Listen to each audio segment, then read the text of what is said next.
공직선거운동 첫날 국민의힘 한동훈 비대위원장은 발언 수위가 한층 높아졌습니다.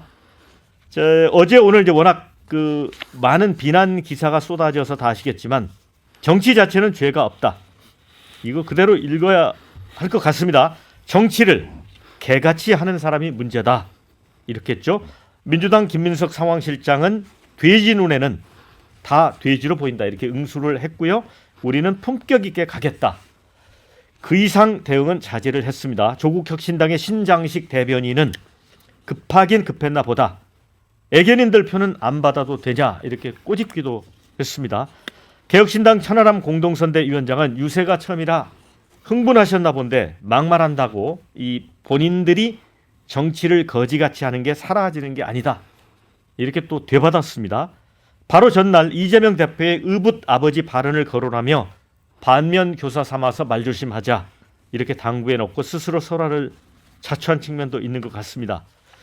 자, 한동훈 위원장 이게 실수인지 아니면 맘먹고 의도적으로 내지는 발언일까 이게 궁금하거든요. 어떻게 보세요, 평론가님? 명백히 의도적인 거죠. 네, 의도다. 네, 저는 처음에 아유 왜 이렇게 뜬금없는 칭찬을 하나 이렇게 생각했어요. 그러니까 이 정확하게 문구는 안 보고 개자만 딱 우선 보고 네. 요즘은 개가 모의 뜻이잖아요. 네. 영어로 모. 뭐? 예. 그러니까 무척. 칭찬하는 의미잖아요. 그렇죠. 그래서 아니 왜 갑자기 덕담? 그리고 자세히 이렇게 문장을 봤더니 이제 그 의도는 예. 예, 좀 약간 좀 비난하는 이제 그런 내용이로 이제 확인이 됐습니다만 아마 요즘 많이 불안하겠죠. 뭐 아시다시피 이제 한때 국민의힘이 이제 민주당 뭐 공천 갈등 있을 때 상승세를 딱 탔다가 그때 뭐 압승 뭐 이런 얘기까지 당내에서 막 나오고 그랬던 바 있잖아요. 그런데 급전직하해가지고 분위기가 완전 반전돼서 민주당에 이제 많이 몰리는 상황. 자, 그러니까 이제 뭔가 이제 해야 되겠다 이런 생각도 좀 있었을 거고 한동훈 위원장에 대해서도 사실은 한동훈 효과가 이제 끝났다. 오히려 역효과만 더 커지고 있다. 이런 지적까지 막 나오고 하니까 얼마나 불안했겠습니까? 그러니까 뭔가를 해야 되겠다.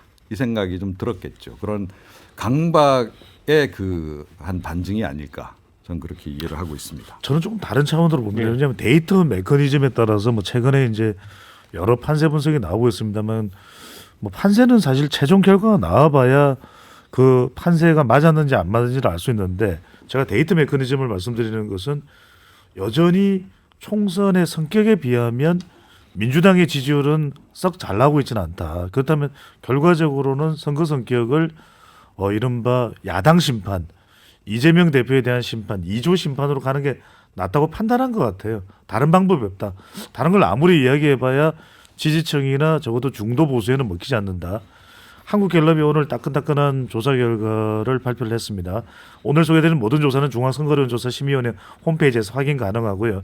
한국갈비 자체적으로 지난 26일부터 28일까지 무선 가상번호 전화면접 조사인데 어느 정당을 지지하는지 물어봤습니다. 여기에서 국민의힘 37%, 더불어민주당 29%, 8%포인트가 차이 납니다. 조국혁신당 12%.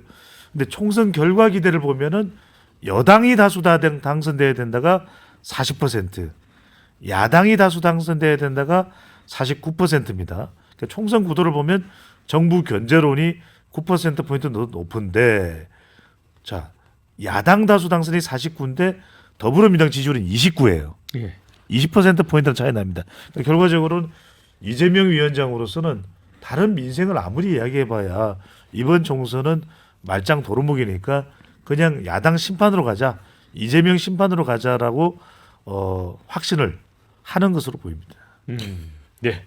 예, 지금 이제 이게 뭐 이렇게 볼 수 있는데요. 원래 지지층을 결집시켜 놓고 중도층을 공략해야 되는데 지금 공식 선거일이 지금 시작됐는데 지지층 결집을 하기 위해서 이런 이제 뭐 좀 흥분하는 그리고 야당 심판론의 그런 과격한 메시지가 나온 것 같은데 그동안 지지층 결집을 그러면 왜 못했냐 이게 참 안타까워요. 그러니까 이제 해야 되는 거예요.